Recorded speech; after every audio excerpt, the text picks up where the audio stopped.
I think if you boil it all down, the last 45, 50 minutes talking to Webster Tarpley, he's coming to the same perspective and summation that I've come to, and many of us have.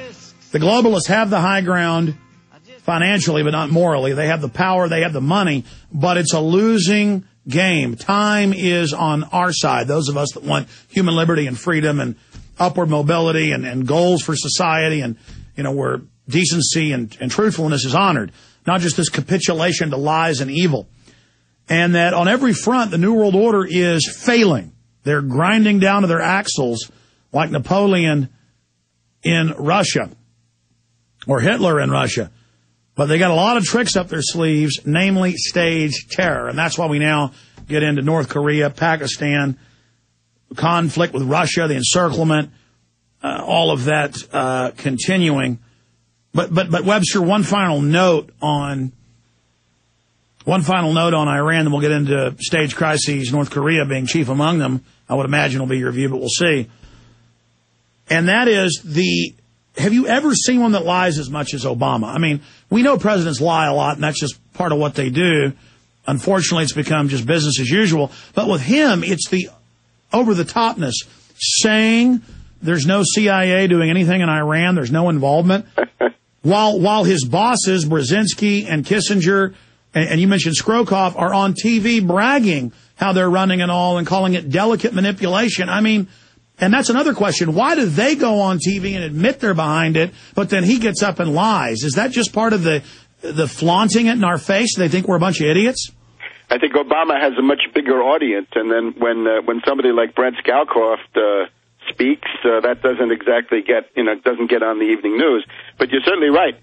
With Bush, we had a brutal aggressor, an imperialist, reactionary, and he was frank. As he always said, you know exactly where I stand. Yeah, we did.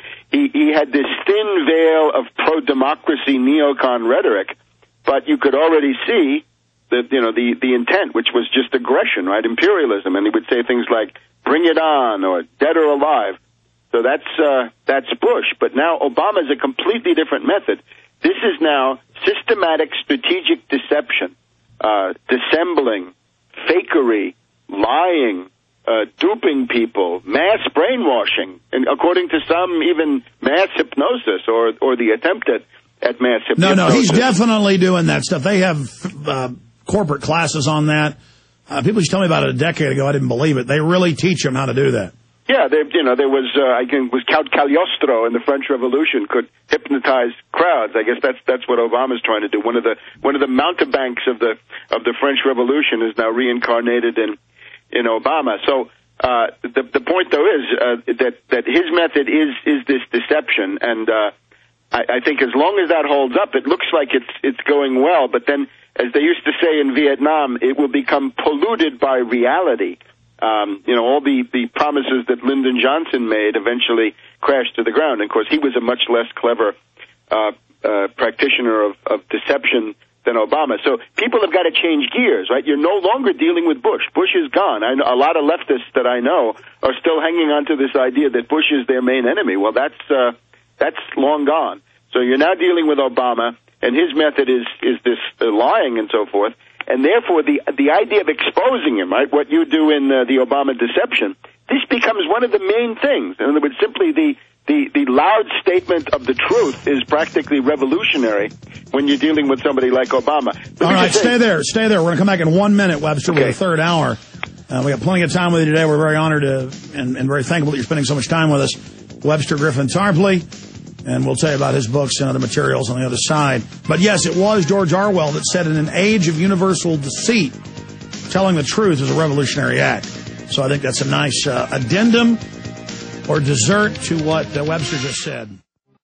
Finally in the news this evening, it's being reported that cyber spies from Russia and China have now penetrated our power grid. Even as energy experts are reporting that each summer we get closer and closer to the limits of our nation's power grid, some say that this summer's demand for electrical power may finally push the grid over its edge, creating a cascade of power outages across the country, putting us all in the dark. Are you prepared for the next round of storm-related outages or government-created blackouts? Have you ever thought about taking taking steps to get off the grid and generate your own private supply of electrical power? If so, this will be the most important information you have ever heard. Solar-powered generators are finally available. They have no moving parts to wear out or break and require absolutely no gas whatsoever. Remember, the government doesn't own the sun, so go to mysolarbackup.com. That's mysolarbackup.com. Check out mysolarbackup.com before you lose your power.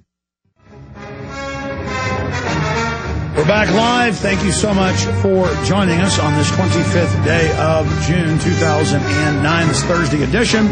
Webster with us for another hour and a half, opening the phones up at the bottom of this hour. We'll just go ahead and do it now. 1-800-259-9231. 1-800-259-9231. Only questions for Webster Tarpley. He can talk about almost any subject. 9/11 truth, government-sponsored terror, eugenics, the economy, what's happening in the world. But don't please call in and ask me about chupacabras or anything. I'm going to hang up on you. We'd love to hear from everybody, though. 1-800-259-9231. Webster Grip and Tarpley's our guest. Then I'll also go through news blitzes, get into the governor, which looks like a political hit, up in South Carolina, and a lot more. Also the video of the Chicago cop for no reason beating a bartender almost to death. And the judge said, no sentence. Keep your badge. You're on probation for 2 years. Good job, basically. So pretty soon they'll be shooting us for fun. And it'll be, hey, here's $1,000. Be a bounty on us or something. I mean, just the mafia-ness of the government is just unbelievable. Going back to Webster Griffin Tarpley, you're trying to make a point there, Webster, as we slammed into that satellite-initiated break. Well, just look what's going on. The program of the U.S. and the British for all these countries is partition, balkanization, getting back to a crazy quilt instead of a unified national state. Brzezinski writes about this all the time. He writes about microstates and mini-states and how you need microstates and mini-states to safeguard human dignity. And, of course, it also happens that the microstates and mini-states are so small, so impotent, so squabbling, so wretched that they couldn't stand up against J.P. Morgan or ExxonMobil or Halliburton or Blackwater. Czechoslovakia was divided into two parts, right after the fall of the Warsaw Pact. Yugoslavia divided into 5 parts. Iraq divided into 3 parts, maybe 2 parts now and another part coming. The plan for Iran is to divide it into 6 parts. The plan for Pakistan into 5 parts. Sudan into 2 parts. And on and on and on. Some people come forward and say, secessionism in the United States? I don't think so, because that's exactly the program of the Council on Foreign Relations. Microstates and mini-states in the U.S. or North America would be just what the bankers ordered. Webster, I'm going to let you speak on this, but I want to be clear. The mainstream media and Fox News and these different governors, including the one who's in trouble now, Rick Perry, hijacked a states' rights movement saying we're not going to let the offshore banks control the federal government, and through that mechanism control us. We're going to have the states redeclare the Bill of Rights and Constitution for the Republic. Then the media, in a split, miscast the movement as secession to the left and balkanization, which it wasn't, and to the right said, oh, yes, it's good, we do want to secede. And now they have Glenn Beck and others pushing for physical secession. So I agree. Right. I'm not for secession. I'm for the states, like they said no to the Patriot Act, saying, no, we're going to keep the Republic in place and reconvene the federal government if it becomes a complete vassal of offshore banks. But, no, I agree with you. There's been an attempt, somewhat successful, to miscast or change the casting of this movement that I and others have been pushing into pure secession, not declaration of the Republic rights. I have a program for California which can be adapted to any state, and I'd be happy if I could to adapt it if people have struggles going on in different states. Okay, well, we got to break again. I interrupted you. When we come back, long segment. Okay. Flesh out that full point that you want to make about that, and I agree with you of what they've done to it, but it's nuanced. People say, I'm saying secede. No, I'm saying the states' rights, 9th, 10th Amendment, where the feds can't come into Texas and take my guns. Or they can't come in and say the feds own all the water supply of the U.S. and use that to triple prices. Because the bankers can balkanize to get control of you. or they can use a strong central government to do it, as you know, Webster. So I'm trying to head off both the paths by balancing the powers of the states against the Fed.